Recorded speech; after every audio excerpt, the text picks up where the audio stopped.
Hi, we're going to do a bedtime story or an anytime story. You can listen to it anytime you want. This book is called Chicken Sunday by Patricia Polacco. I hope you listened to the other information about her because it will help to make this make more sense.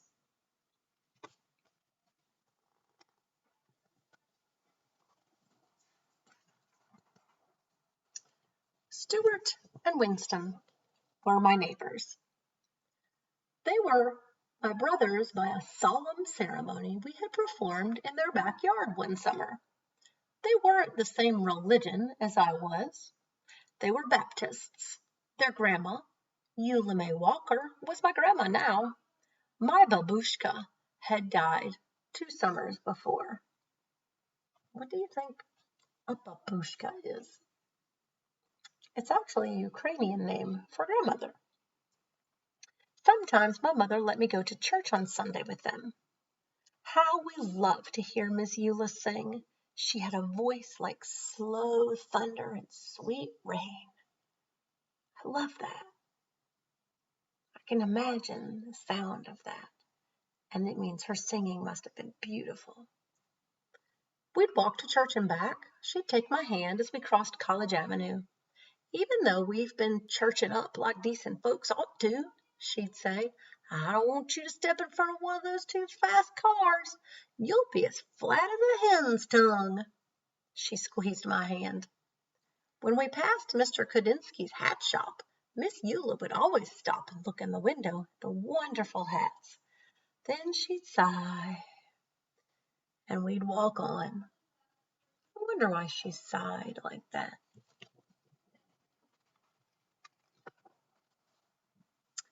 We called those Sundays Chicken Sundays because Miss Eula almost always fried chicken for dinner. There'd be collard greens with bacon, a big pot of hoppin' john, corn on the cob, and fried spoon bread. I'm not sure what all of those things are, but they sound good. One Sunday at the table, we watched her paper fan flutter back and forth, pulling moist chicken fried air along with it. She took a deep breath. Her skin glowed as she smiled. Then she told us something we already knew. That Easter bonnet in Mr. Kudinski's window is the most beautiful I ever did see, she said thoughtfully. The three of us exchanged looks. We wanted to get her that hat more than anything in the world. Stuart reached into the hole in the trunk of our wish tree in the backyard. He pulled out a rusty Band-Aid tin. The three of us held our breath as we counted the money inside that we had been saving for weeks.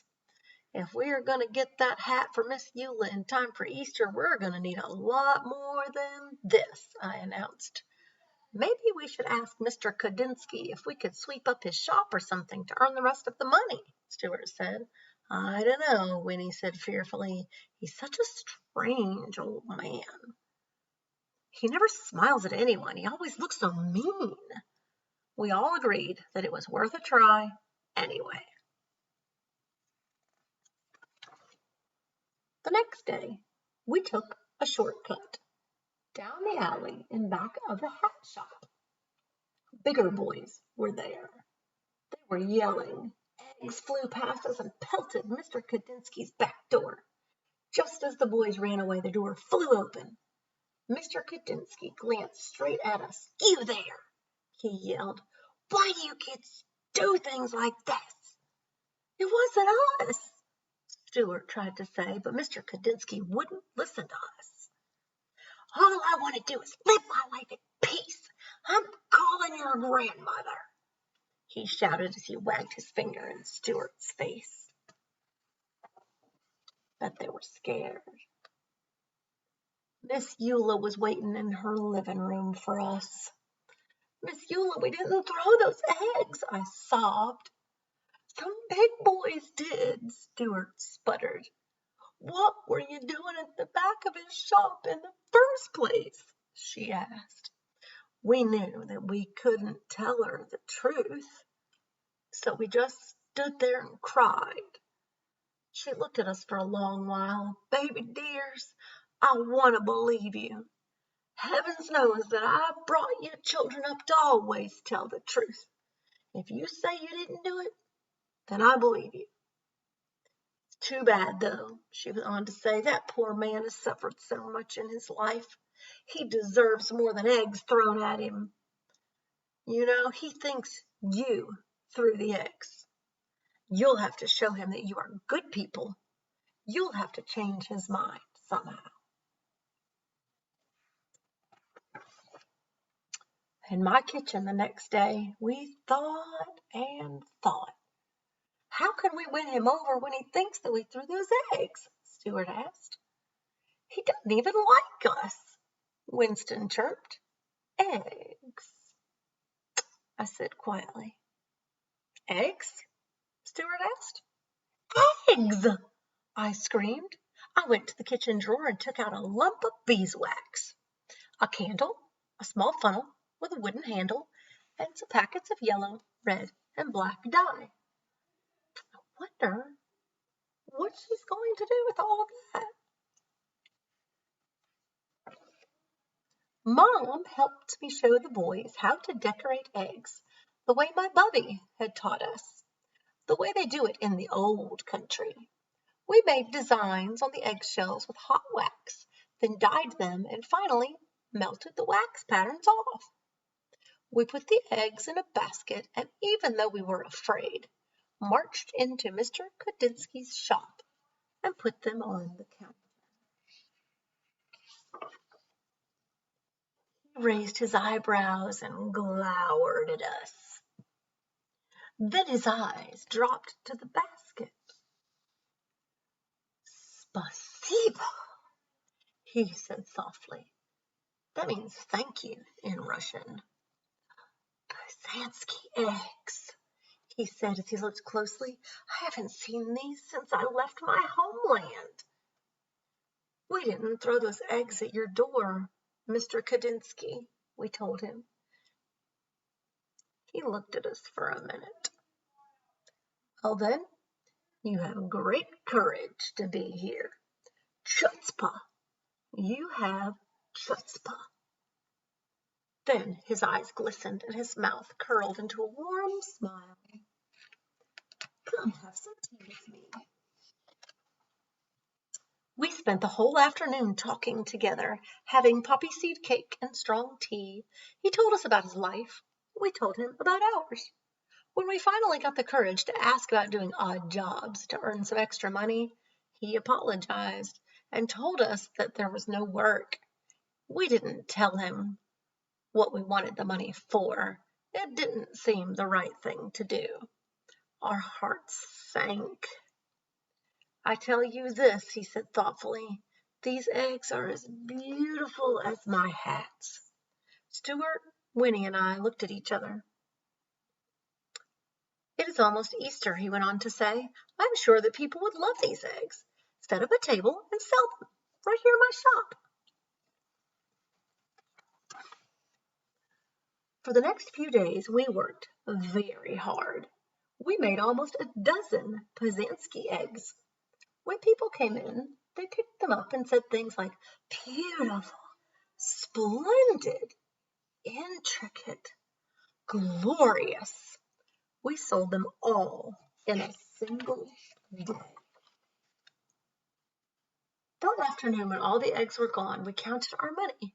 We had more than enough for the hat. Just as we were about to tell Mr. Kudinsky that we wanted to buy the hat, he came out from the back room holding a beautiful hat box, gift wrapped. "Keep your money, children," he said softly. "I have seen Miss Eula admire this. It is for her, isn't it? Tell her that I know you are very good children. Such good children." When Easter Sunday arrived, we thought our hearts would burst when we watched Miss Eula open the hat box. She held us close as big tears rolled down her cheeks. "I wonder why she's crying," be happy if I got a present. Do you think she's crying because she's sad? Hmm. Our hearts sang along with the choir that Sunday. She looked so beautiful in that hat. When it was time for her solo, we knew that she was singing just for us. Her voice was like slow thunder and sweet rain. Later that day, as Miss Eula sat at the head of the table, she said, "Oh, baby dears, I can die happy now. And after I'm dead on chicken Sundays, I want you to boil up some chicken, bones, gravy, and all, and pour it over my grave. So late at night when I'm hungry, I can reach right out, have me some." Then she rolled her head back and laughed from a deep, holy place inside. I think she cried because she was so happy. Winston, Stewart, and I are all grown up now. Our old neighborhood has changed some, yet it's still familiar too. The freeway rumbles over the spot where Mr. Kaczynski's shop once stood. I think of him often and his glorious hats. We lost Miss Eula some time back, but every year we take some chicken soup up to the Mountain View Cemetery and do just as she asked. Sometimes, when we're especially quiet inside, we can hear singing, a voice that sounds like slow thunder and sweet rain. I hope you enjoyed Chicken Sunday.